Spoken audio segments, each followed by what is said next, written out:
or 5 ain't bad for my first try of the day. Howdy, fellow citizens of the internets. I'm back, and, well, not back. Never really did go anywhere. Just a phrase we use making videos. It's stupid, I know. Anyway, let's go over the results of the NHL playoffs for May 12th and May 13th. Normally I do these every day, or every day there's games, but if you've seen the channel lately, I've been kind of busy assembling the net and then shooting on it. Yes, those are 2 videos. Big deal. Look at those 2 videos. I shot them both with 2 cameras. Therefore, editing, which takes a while. Longer than you would expect if you've never done it before. So, that said, yes, a little behind on the hockey news. Well, not news. I'm not really covering news. Not that there's anything too major. I think there's the suspension thing I gotta look into and like actual news. But I'm just here with covering the results of the games. And I want to make this quick enough I can fit in a little thing at the end that I did yesterday that was real cool. Anyway, let's go over May 12th first, which I believe was Saturday. I had like a 3-day weekend because of schedule, so my mind's all screwy on what day it is. I believe today's Tuesday, yeah. So didn't write those things down in my notes, just the dates. Anyway, for our May 12th games, we had Game 4 between Florida and Boston. I tend to phrase it whoever away home, so it's clear. Anyway, Florida at Boston, Game 4. Boston went up 2-0 going into the second, or 2-1 in the second period because it was scoreless first. Boston goes up by 2 goals. Florida manages to score 1, so it's 2-1 going into the third. Boston's only 3 shots in the third period, so yeah, I actually never took a note on here about the. Anyway, yeah, Florida, I say 2-1 in the third. Yeah, Boston's only 3 shots. I didn't mark down the Florida's other 2 goals that won the game. So there's that. The only thing I have a note of here is that Swayman had a tremendous breakaway save in the first period. I believe it was against Tarasenko. I didn't make a note of who the shooter was, but yeah, excellent stuff. Because yes, full disclosure, for both these games, the 13th and the 12th and 13th games, I didn't see a lot of them. Literally on the 12th, during that Boston-Florida game, as it started, like the whole first period, I was finishing up the edit on the building the net video. So I kind of am between my PC and TV, kind of trying to follow the game as best I could, but ultimately I just had to wait. And then I actually didn't see any of the. I don't think I saw parts of maybe the next game on the 12th, the Edmonton-Vancouver game. So we'll get to that next. Oh, anyway, no, I'll finish up the Boston-Florida thing. Yep, with that win, the 3-2 win there, Florida takes a 3-1 series lead over the Bruins. And they'll play again tonight. We'll get to that at the end when I preview tonight's games for the 14th. Anyway, next game for the 12th. Game 3 between Vancouver and Edmonton. Yeah, the only note I have on this game is about Shilovs, who I do know, I see now, Silovs. It's a tricky name, but yeah, Shilovs is the apparently correct pronunciation. Although I'd like to point out there are no correct or proper pronunciations. It's all based on your dialect, so whatever. Anyway, Shilovs is what most people are calling him. That is Vancouver's current goaltender, because Demko is still out. And that'll be a storyline, maybe, depending on how the series plays out. If Demko's healthy, do you even put him back in net at this point when Shilovs literally stole you a game? In this case, this game. Because, the only note I have about that entire Game 3, Vancouver-Edmonton, is just Shilovs. 42 saves on 45 shots. It's impressive. So, yeah, Vancouver wins that one, 4-3. And goes up 2-1 in the series. So, yeah, I think we'll see more of that tonight. We'll see game 4. So, exciting stuff. See how that storyline develops. Shilovs and what happens there. Vancouver's and Brock Besser, who had a hat trick that game and then didn't because his first goal got recredited someone else with deflection. So there were still hats on the ice. They hadn't corrected it until after he scored his third goal, because it was a natural hat trick, or it would have been in the first period, I believe. Remember my stuff correctly here, because I did see parts of that game. And yeah, I have another friend of mine on chat who's a Canucks fan. I'm one of my friend's Discord who's a Canucks fan. So he was talking about it, because that was the night of the big Aurora. That's why I missed a lot of that game, is I was driving around trying to see the Aurora in Michigan here, which lower Michigan, never happens. Didn't see anything, sadly. I know people around me that did, so just bad luck, I guess, on my part. But yeah, I missed a lot of that game for that reason. But I was chatting with a friend of mine about, because he was after the Canucks won that game, he put a thing in the chat. All I just put was a GIF of Brock Besser, and it is what it is. An inside joke also for fans of the hockey guy. Brock Besser. That's all I gotta say. Anyway, moving on. Like I said, the only note I literally had for that game is just about Shilov's and his 43 saves on 45 shots. Just well done, sir. Well done. Or 42 saves on 45 shots. 3 goals. Anyway, didn't write down the save percentage. Who cares?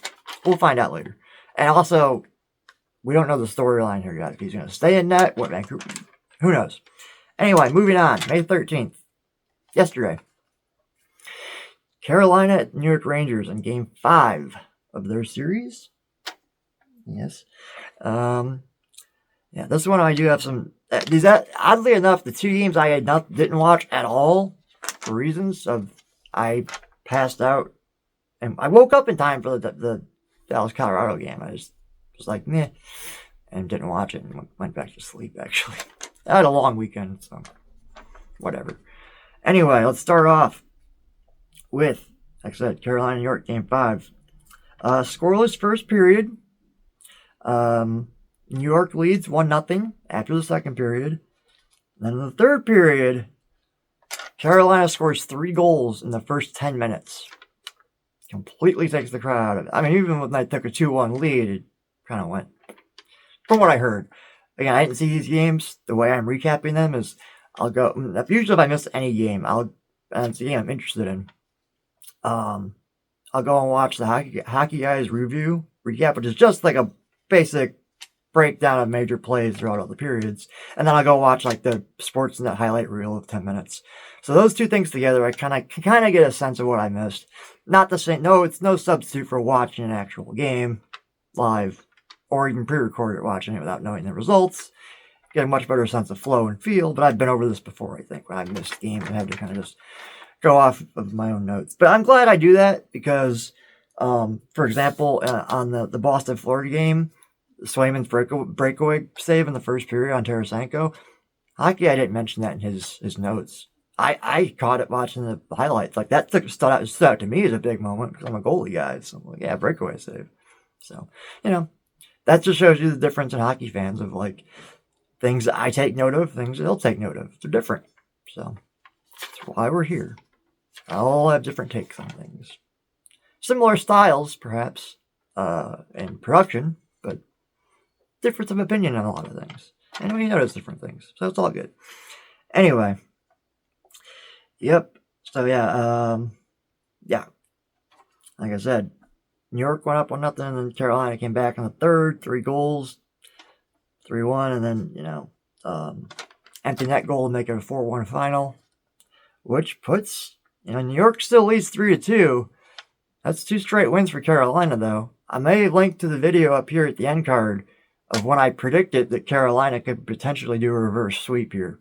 I said it somewhat jokingly, but also a little half-heart seriously. Because that series, I did watch those early games. I think this is the first one in the series I've actually missed. Well, not missed, but...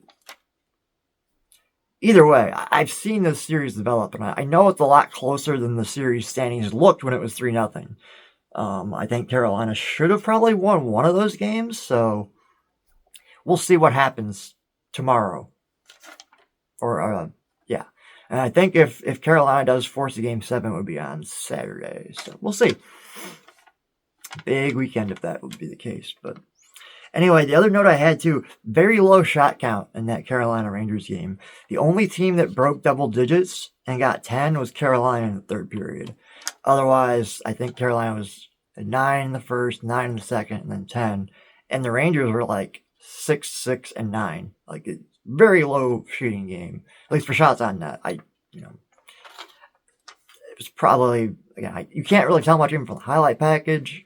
And typically in the hockey eye, you will mention if the game is very defensive and strong. There's a lot of things going on in this game, but storyline right now is looking like, can Carolina pull this off?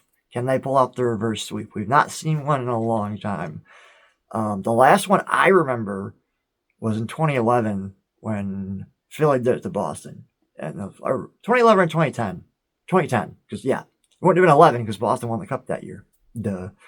Sorry, I watched both those playoff years, 2010 and 11, very intensely. I was covering hockey at the time, so I kind of mixed things up. Yeah, it was 2010, I believe, when Philly pulled the reverse sweep on Boston. I think that's the last time we've seen it. Granted, in that time span of like 10 years, I haven't paid a lot of attention to hockey, so it may have happened again, but it's still a really, really, really rare. I think the hard thing to do in hockey is the 3-0 reverse sweep comeback. So, well, no, the hardest thing I think would be winning 3 Stanley Cups back to back, because it's only happened. Only 2 teams. Oh no, 1 team. Oh no. Sorry, I go back to the old days. Forgot about Montreal. They won 5 in a row. 2 teams, I think, they've only done that. Maybe. Have to go back and check the original 6 records because things get screwy there. But generally, yes, we've seen teams win back-to-back cups. 3-peats, not so much. So maybe that's harder than or maybe that's rarer than the 3-0 comeback. It probably is. Be a fun stat to look into one day and make a video about. Should Carolina pull that off and come back, then maybe I'll do that and see what's rarer, the reverse sweep or winning 3 cups in a row. Anyway, moving on to our final game from the 13th of Dallas at Colorado. And I made a note that Colorado was missing Tushkin and Taves out of their lineup tonight. Did that affect things? I don't know about this in this game. Because Dallas, it was scoreless first period, and Dallas goes up 3-0 in the second. Colorado scores 1 in the second to make it 3-1 going into the third. Dallas scores again at 9:27 to make it 4-1. And then Dallas empty net goal for a 5-1 final. So, we've seen this story before following the game. I didn't get to see it at all. I was just looking at the recap and highlights. Dallas takes a 3-0 lead early, like halfway through the game. Like, Colorado fans are like, and? Because they're used to overcoming a deficit in the second and third period to win the game. We've seen it happen already in this series. So, doesn't happen tonight, or last night, though, in this game. Dallas hangs on for a pretty decisive victory there, and they take a 3-1 lead in that series. So, boy, that's going to be something, isn't it?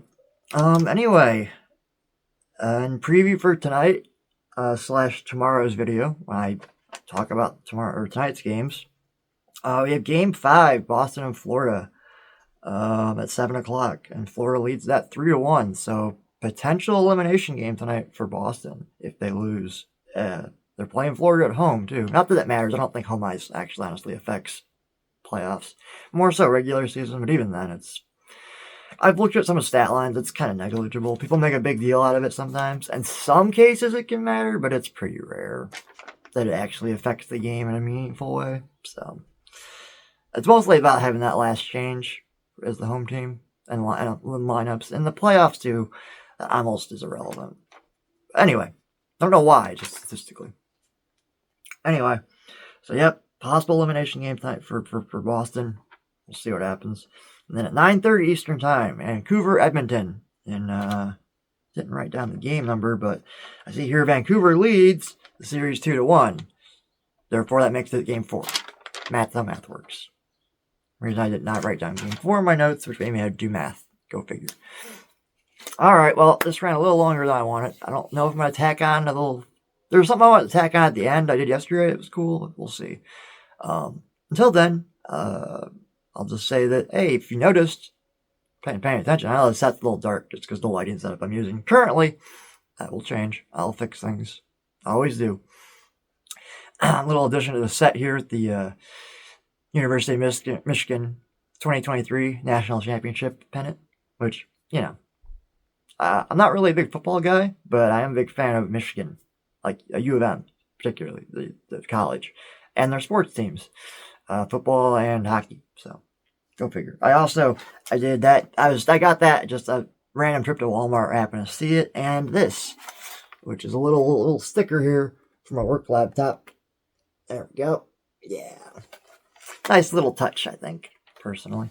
So I don't have a ton of Michigan stuff. I literally have like one shirt off to the side that says Michigan on it, but the golden or the maize and blue. Sorry, same colors we wear. My local hockey team wears too. That's not the regular jersey. So I was wearing the regular jersey yesterday, and the thing I may cut to now, and how long it is. So, all right, I'll see y'all later. I gotta go do more of this with Doctor Who stuff and change the site again. So, yay! Anyway, peace.